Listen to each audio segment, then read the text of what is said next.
Hello, this is FortDefender. Hello guys, this is FortDefender. Hello guys, this is FortDefender. And welcome back to another Minecraft video. And welcome back to yet another Pokemon video. And welcome back to another FortDefender news. Welcome back to yet another video.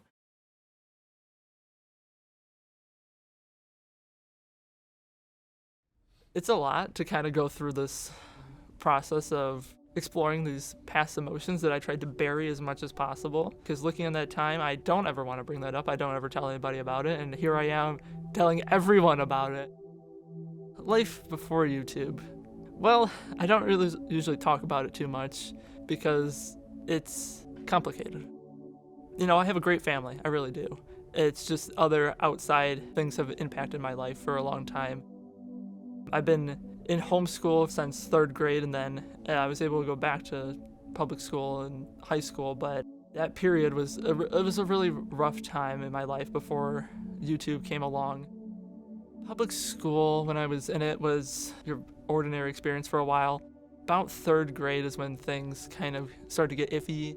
I got bullied a lot, but things got a little bit more complex when kids would start threatening me with my severe anaphylactic peanut allergy.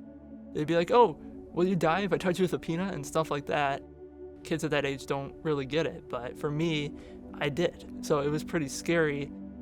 Also, it was a little bit difficult with teachers, so it made things a little bit complicated when they would give out snack, and it was nuts. And I'm like, I can't be around this, and they didn't really understand why. That was a part of it, definitely, why I moved out of public school. I don't want to say that's like the only issue, but you know, it made things safer and easier for me to go into homeschool.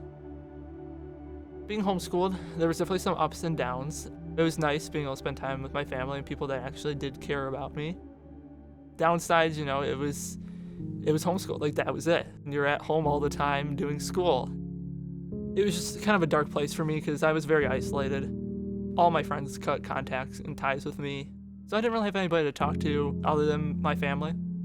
There was things here and there, church groups, something like that, and occasionally I would talk to people, but like I never was able to build that connection with somebody like I had in school where it was a friend. I never had anybody that I could rely on too heavily because they would just leave me, abandon me. That was my experience, and it made things really difficult for me to really connect with people. Part of it was actual isolation, and part of it was in my head. I was always the outsider. I didn't really have a whole lot to look forward to other than schoolwork. School was my whole world, and if I didn't do well, then everything would fall apart. Not doing well and me not getting it became very frustrating and very difficult for me during my later years in homeschool. In particular, my first year of high school was pretty difficult for me, just because it was a step up. It was a step up from middle school to high school. It definitely is, the workload.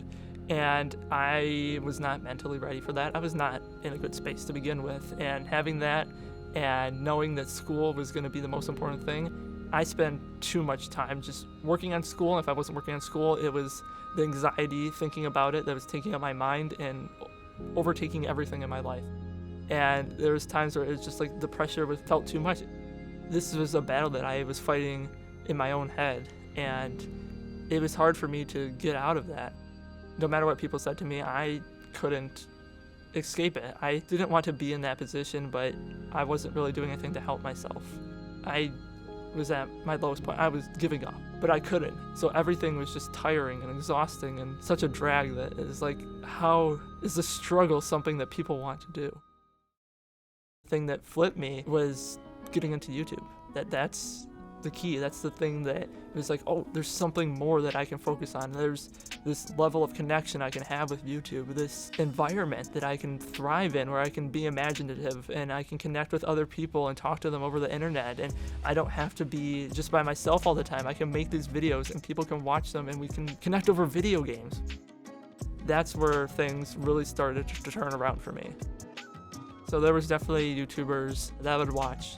Dan was one of them, Popular MMOs was another one. You know, I would watch their content and they were just so positive and uplifting that it was like, they're having fun doing this. And maybe I can have that same fun playing video games and make things better for other people. Come on, what did you expect? Hey, I'm Crazy Jay from Crazy Jay's Motor Mall.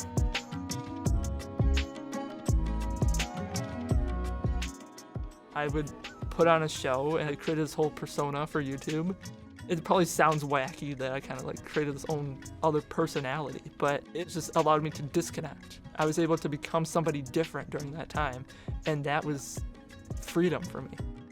YouTube definitely gave me an area to make friends with others through comments, through collabs, through live streams.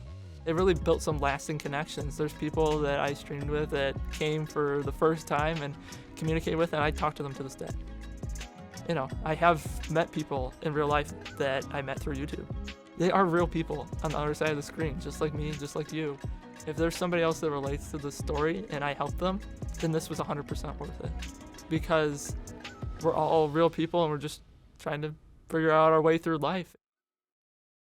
Thanks for watching, everybody. Hope you enjoyed. I'll see you in the next one.